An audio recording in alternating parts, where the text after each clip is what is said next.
নমস্কাৰ শিক্ষাৰ্থীসকল সকলোকে আকৌ এবাৰ অন্য এটা নতুন ভিডিঅ'লৈ স্বাগতম জনাইছোঁ।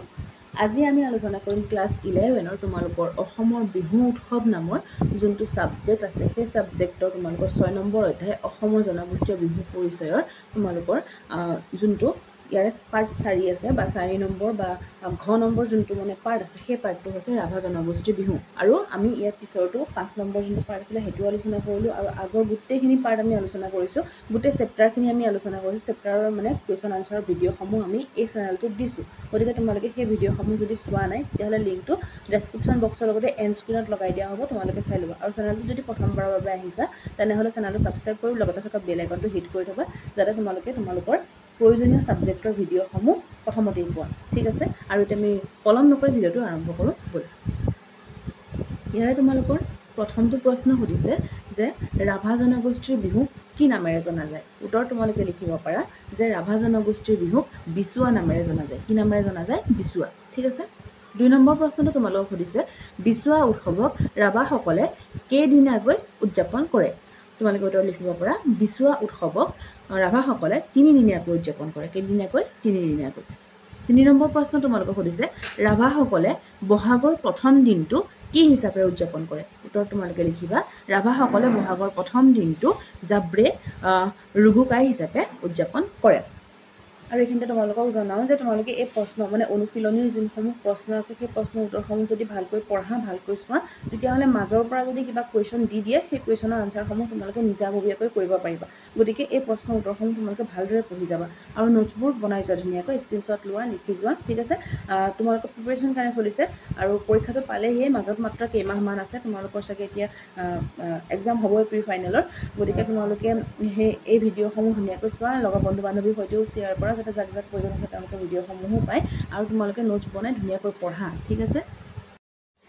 পিছৰটো প্ৰশ্ন চাওঁ। 4 নম্বৰ প্ৰশ্ন তোমালোকক সুধিছে বগেজাৰী কি? উত্তৰ তোমালোকে লিখিব পাৰা বগেজাৰী হ'ল ভিন্ন ৰঙী ৰং ৰহস্যৰ গীত, মানে হাঁহি তামাচা কৰা যে আনন্দ ফূৰ্তি কৰা গীতসমূহক বগেজাৰী বুলি কয়। ঠিক আছে। আৰু তোমালোকৰ যদি 1 মাৰ্কৰ প্ৰশ্নসমূহ আহে অকল উত্তৰটো লিখি থৈ নিদিবা যে ৰং ৰহস্যৰ গীত এনেকৈ লিখি থৈ নিদিবা, যে ইয়াত যে প্ৰশ্নটো যিটো সুধিছে প্ৰশ্নটো অকণমান লিখি দিবা। আৰু লং কুৱেশ্যনতো তেনেকৈ কৰিবা। ঠিক আছে। প্ৰথমতে আৰম্ভণি অকণ লিখিবা, মাজত যোনখিনি সুধিছে সেইখিনি লিখিবা, আৰু লাষ্টত সামৰণি এটা তোমালোকে উপৰোক্ত কথাৰ পৰা এনেকৈ গম পালোঁ বা গম পোৱা গ'ল বুলি এনেকৈ লিখি দিবা। ঠিক আছে। তেতিয়া মাৰ্কছটো মানে সম্পূৰ্ণ কৰি দিয়ে। ঠিক আছে। 5 নম্বৰ প্ৰশ্নটো হৈছে ৰাভা সমাজৰ পৰম্পৰাগত খাদ্যৰ আভাস দিয়া। এইটো তোমালোকে কমেণ্ট বক্সত মোক লিখি জনাবা। ইয়াৰ পিছত 6 নম্বৰ প্ৰশ্ন তোমালোকক সুধিছে কাতি গছা কি? উত্তৰ তোমালোকে লিখিব পাৰা কাতি গছা হ'ল আহিন কাতিৰ সংক্ৰান্তিত উদযাপিত দিনতীয়া উৎসৱ। দিনত মানে উদযাপন কৰে কাতি গছা। ঠিক আছে।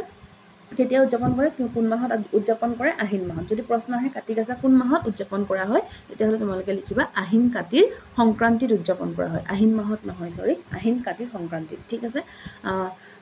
আমি এতিয়া পিছৰটো প্ৰশ্ন চাওঁ। 7 নম্বৰ প্ৰশ্নটো তোমালোকক সুধিছে নোক ঘূৰাই কাই বা ঘৰ ঘেৰণি কি? উত্তৰ তোমালোকে লিখিবা নোক ঘূৰাই কাই বা ঘৰ ঘেৰণি হৈছে ৰাভাসকলে মাঘ বিহুৰ উৰুকাৰ দিনাখন সন্ধিয়া বেলিকা সৰু ডাঙৰ সকলো ঘৰৰ ছালৰ ওপৰেদি এৱা সূতাৰে দিয়া এক ঘেৰ। তেওঁলোকে কি কৰে? এৱা সূতাৰে কি কৰে? ছালৰ ওপৰেদি এক ঘেৰ দিয়ে। আৰু ইয়াতে ৰাভা জনগোষ্ঠীৰ যদি কোনোবা ষ্টুডেণ্ট আছে কমেণ্ট কৰি জনাবা তোমালোকে। ঠিক আছে।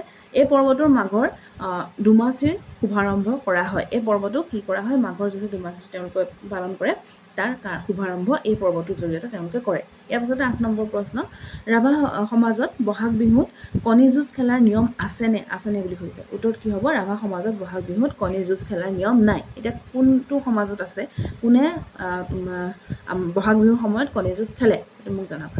কোনোবা খেলে নে নেখেলে, কোন জনগোষ্ঠীয়ে খেলে সেইটো মোক কমেণ্ট বক্সত লিখি জনাবা। ইয়াৰ পিছতে চৈতালি বাও কি? উত্তৰ তোমালোকে লিখিব পাৰা চৈতালি বাও হৈছে এবিধ অপকাৰী ব্যাধি। অপকাৰী ব্যাধি মানে এবিধ বেয়া ৰোগ বা বেমাৰ। আমি এতিয়া পিছৰটো প্ৰশ্ন চাওঁ। 10 নম্বৰ প্ৰশ্ন, এইটো হৈছে আজি শেষৰটো প্ৰশ্ন। গতিকে তোমালোকে ভিডিঅ'টো যদি ইমানলৈকে চাই গতিকে ভিডিঅ'টো এটা লাইক কৰিবা। তোমালোকে কমেণ্ট কৰি জনাবা ভিডিঅ'সমূহে তোমালোকক উপকৃত কৰিছে নাই।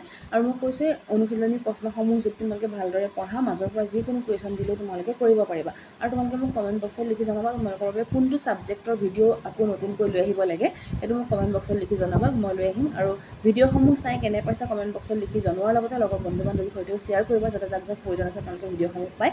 আৰু এইখিনিতে জনা আমাৰ হোৱাটছআপ এটা চেনেল আছে সেই হোৱাটছএপ চেনেলটো তোমালোকে ফ'ল' কৰি ৰাখিবা লিংকটো আমাৰ চেনেলত দিয়া আছে মই যদি তোমালোকক লাগে কমেণ্ট কৰা মই দি দিম তোমালোকক কমেণ্টতে যদি তোমালোকে চেনেলত গৈ চোৱা তেতিয়াহ'লে প্লে'লিষ্ট প্ৰত্যেকটো ছাবজেক্টৰ প্লে'লিষ্ট পাবা প্লে'লিষ্ট মতে তোমালোকে ছাবজেক্টসমূহৰ মানে প্ৰশ্নাৱলী প্ৰশ্ন উত্তৰসমূহ চাই ল'ব পাৰিবা আৰু নোটছবোৰ ধুনীয়াকৈ বনাব পাৰিবা আৰু এইটো শেষৰটো